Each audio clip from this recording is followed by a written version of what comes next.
Hello, my name is Jasper Gilly, and I will be the chair of OPEC at NIMUN 3.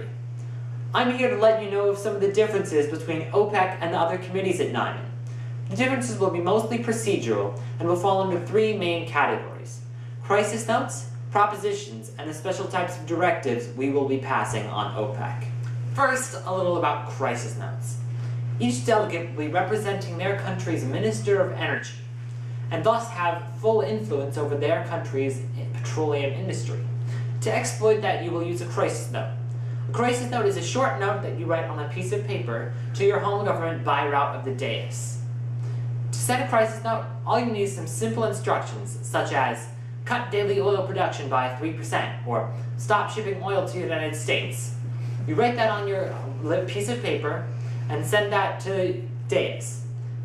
You need not use formal language, and you can send as many crisis notes as you desire, but be aware that crisis notes have a very individualistic aspect, so do use them wisely because of that. Now, a little about propositions. As your country's Minister of Energy, you have a significant advisor position in your cabinet, and therefore have a significant sway over your head of state's decisions. To exploit that, and if you wish to do something that is not in your immediate jurisdiction as Minister of Energy, you may write a proposition to your head of state. Propositions will work similarly to crisis notes, in that you send it to your head of state via the dais.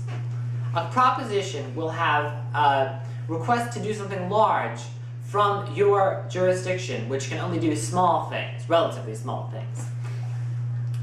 Again, this is only a recommendation to your head of state, so if your head of state thinks your proposition is a good idea, it will go into effect. However, if your head of state thinks your proposition is not a good idea, it will not go into effect, and your proposition may or may not, your head of state may or may not tell you why he or she has discarded it. For example, let's say you think it's a good idea to station some of your country's military around your oil infrastructure. You could write a proposition for that, saying simply, station military around country's oil infrastructure.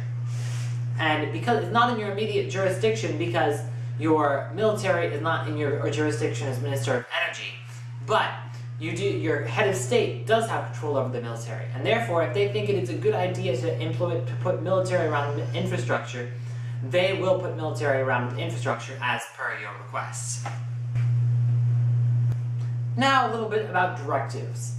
Directives are similar to resolutions, such as the ones DISEC and the UNEP, which are other committees at NIMUN, pass. OPEC and the UNSC pass directives. There will be a variety of things OPEC will be able to do through directives. One, and this is the primary type of directive, is raise or lower quotas by a % amount for everybody or for select nations. And two, raise or lower production by a % amount for select nations. This second type is important. This only applies to those nations who have signed the directive. OPEC is merely a gathering of nations which export large quantities of oil, and therefore OPEC and as a whole cannot force certain nations to raise or lower production. This is rather simply a shorthand for essentially all delegates sending a crisis note to the dais saying raise or lower production. Once again, this only applies to nations who have signed the directive. So let's say if you're trying to get a directive passed that lowers all nations' production by 1%, you will need every nation on OPEC's signature. Again, this is just a shorthand, and it's not really anything complicated. And finally, a general note about strategy. OPEC is going to be pretty crisis-driven for most of the time, so don't worry too much about coming up with master plans to stop fracking. Rather, do some general research on the topic, so that you can respond quickly and effectively as a body to whatever the world throws at you. Thank you very much, and I look forward to meeting you on November 15th.